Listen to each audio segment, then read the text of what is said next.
中俄英法代表一个都没来，特朗普现场的脸色相当难看。和平委员会签约仪式一结束，就在网上大肆发泄怒气。根据美媒的统计，当地时间22日的24小时内，特朗普在自己的真实社交平台上一连发布、转发超过80条帖子，其中美东时间上午10点半到下午1点的这段时间内，或许是因为午休，特朗普竟然在2个半小时内连发51条帖子，几乎每3分钟一条。期间，特朗普火力全开，攻击敌人，赞扬手下，各种自夸，包括转发其他人赞扬自己的视频，尽管一眼就能看出是在拍马屁。美媒《每日野兽》指出，特朗普的发帖狂潮正是在和平委员会的签约仪式结束后，他高调启动的所谓和平委员会把邀请函发给了包括中俄在内的数十个国家。白宫对外宣称将有35个国家的代表出席仪式，但实际到场签字的仅有10几个国家的代表，而且更重要的是，除了匈牙利，所有欧洲国家都没有派代表签字参加，连乌克兰都不买特朗普的账。另外，中国、俄罗斯、英国、法国这4大常任理事国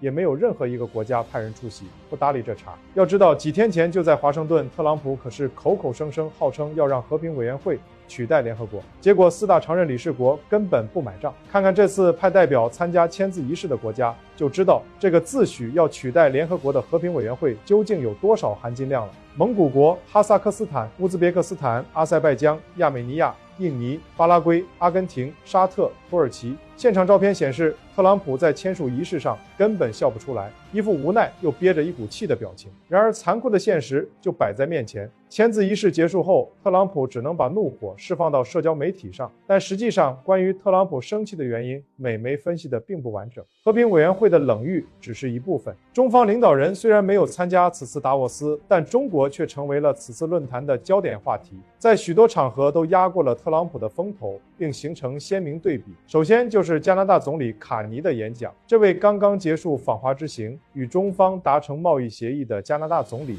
在达沃斯的30分钟演讲中火力全开，强调由美国主导的基于规则的国际秩序已经断裂，世界进入大国竞争、地缘政治无约束的残酷现实。卡尼表示，加拿大正在迅速推进对外多元化，降低对美国的依赖。随后，他提到了自己的访华之行，以及与中国达成的新战略伙伴关系。卡尼的演讲结束后，全场听众起立鼓掌，掌声经久不息。一些西方评论甚至将卡尼的这篇演讲称为新时代的铁幕演说。据一位加拿大政府官员透露，这篇演讲稿由卡尼亲自执笔，而一般来说，这种高规格演讲的稿件会由核心幕僚起草，再结合领导人的意见修改，定稿亲笔写文章的做法非常罕见。还没完，卡尼发表演讲的第2天，人在达沃斯的加州州长纽森迅速补刀。他在一场对话活动中表示，卡尼从中国引进电动车，而不是底特律。这一切足以说明特朗普的外交有多么鲁莽。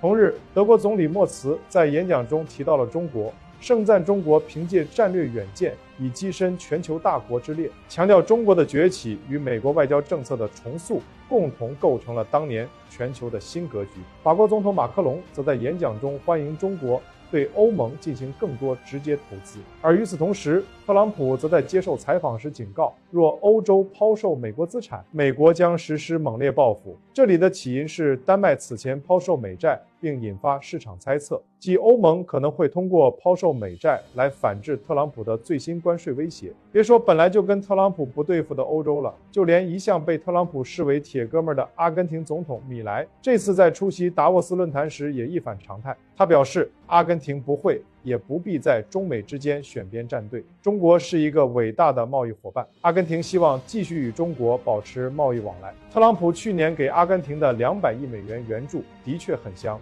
但米莱同样无法拒绝来自中国的大豆与牛肉订单。在彭博社的采访中，米莱再一次强调，他打算在今年实现访华。可以说，在今年达沃斯的几乎每一场论坛上，中国都成为必谈的热点话题。美国越是难以预测，中国的确定性就越显得弥足珍贵。相比之下，特朗普不论是在格陵兰岛的问题上，还是在和平委员会事情上，都扮演了一个丢人现眼、丑态百出的角色。面对在达沃斯掀起的中国热，特朗普也只能无能狂怒。毕竟，就连他自己也希望在今年4月实现访华，与中国签署一份重磅合作协议。特朗普一走下专机就懵了，现场竟无一人迎接，独自走完空荡荡红毯，谁都能看出来，特朗普真是气坏了。1月21日，关税之王特朗普莅临瑞士小镇达沃斯调研欧洲经济，指导北约工作。本以为下飞机时会是锣鼓喧天、鞭炮齐鸣，英法德意丹麦挪威西班牙等众爱卿列队欢迎，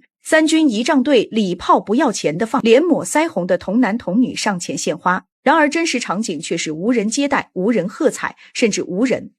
八旬老汉特朗普就这样独自一人在寒风中走下飞机，直奔会场。轮到他发言的时候，更是火力全开，指责北约对待美国极不公平。他还就俄乌冲突和格陵兰岛归属大放厥词。特朗普亲临欧洲贴脸开大，意味着美欧关系已经彻底走进深不见底的寒冬。相较于前一天加拿大总理卡尼那篇可以全文背诵的发言，特朗普从一张嘴就是炮火连天的猛烈输出。他重申不会使用武力夺取格陵兰岛，但对格陵兰势在必得。他强调欧洲必须应对乌克兰问题，美国则不用，因为有浩瀚的海洋将我们隔开。他表示，此前美国提供的大量物质和资金支援都流向了那些不领情的人，他们不感激我们的付出。总之，特朗普在台上滔滔不绝，台下的欧洲各国领导人也只能听着看着。因为当下错乱的欧洲各国确实不知道如何在俄乌冲突和格陵兰岛的争夺中维持平衡。时至今日，包括丹麦在内的部分欧洲国家仍然视美国为最亲密的盟友，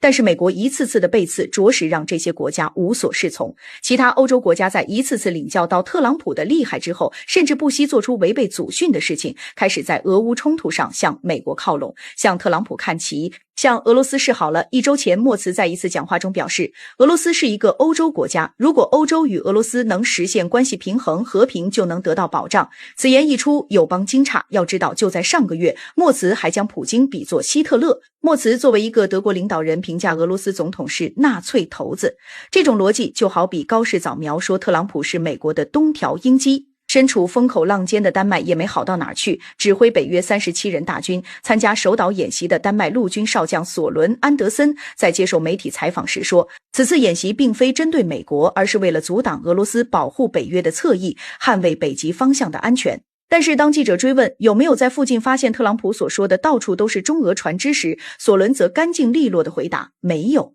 欧洲的脑回路就是这么怪，显得特朗普反倒更像是个正常人。两者相加就可以得出这样一个结论，格陵兰是丹麦的格陵兰，丹麦是欧洲的丹麦，但欧洲可是美国的欧洲。尽管欧洲人很难受，但是他们也不得不承认，即便受到美国制裁，也不敢与美国断绝贸易关系，更不敢和美国开战。唯有彻底放弃以往躺平的日子，发展自己才是硬道理。丹麦女首相那套美国抢占格陵兰就是拆家北约的说辞，对于特朗普来说根本无济于事，实在是太高看自己了。美国完全可以先把丹麦开除出北约再动手，也算是合情合理合法。好在特朗普已经表示美国不会武力占领格陵兰，但是也不想花自己的钱，想通过对欧洲加征关税逼欧洲乖乖把格陵兰岛交出来，明摆着是既要割地也想要赔款。特朗普之所以敢这么强硬，是因为其早把美欧关系看透了。现在北约中的这些傻儿子是美国养傻的。特朗普对北约不满是因为欧洲各国抠门出钱少，但他也知道北约是美国2战后最为重要的联盟关系，所以他不会为了一个区格陵兰岛就打乱原有的联盟关系。特朗普想要的无非是重新洗牌，重新制定规则罢了。其实欧洲对待格陵兰并没有看上去那么关心，说到底，美国夺占格陵兰岛影响最大最直接的是丹麦的利益，对法德没什么实质影响，充其量就是面子问题。所以从各国往格陵兰岛派兵的人数就能看出来，丹麦也别嫌人少，去一个人也是给丹麦面子，要饭就别嫌给的少。美国占领格陵兰对英国更是毫无影响，因为英国既不属于欧洲，也不属于美国，只是一根欧洲最大的搅屎棍。所以北约不会因为格陵兰岛解体，2次世界大战期间欧洲就习惯了绥靖主义，关键时刻出卖几个小国完全不是问题。只不过从之前的波兰换成了今天的乌克兰，从过去的波罗的海3国换成了今天的丹麦格陵兰。总之，美国虐我千百遍，欧洲仍然是美国最忠诚的初恋。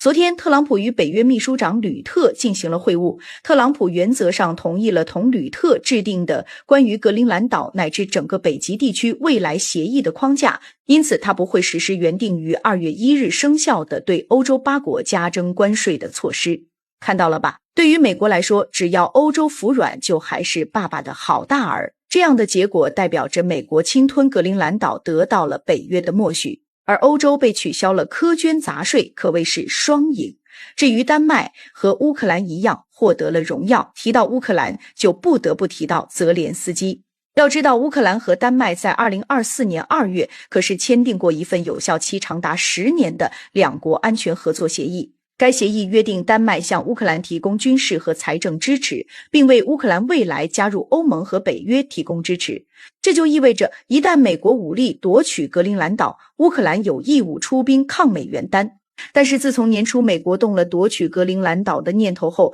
泽连斯基大气都不敢喘一下，既不敢谴责美国，更不敢支持丹麦，更没有派一兵一卒去到格陵兰岛。自俄乌冲突以来，泽连斯基一直被捧为捍卫欧洲民主自由的急先锋，应该在此时扛起反俄反美、捍卫丹麦主权及领土完整的大旗，旗帜鲜明地对美国的霸权主义表态。但泽连斯基眼下并没有这么干。眼看着法国、意大利和德国均表现出想跟莫斯科恢复对话的意愿后，泽连斯基明白，丹麦的今天其实就是乌克兰的明天，自己和丹麦都是一根绳上的蚂蚱，谁也别瞧不起谁，但是也别指望着抱团取暖。所以早知道特朗普大获全胜，欧洲各国确实应该打扮整齐，去给特朗普办一场隆重的接机仪式，而不是让他独自在寒风中走出机场。可以预见的是，从今年开始，美国在欧洲盟友中的形象信誉将大幅下跌，大西洋两岸的裂痕已无法修复，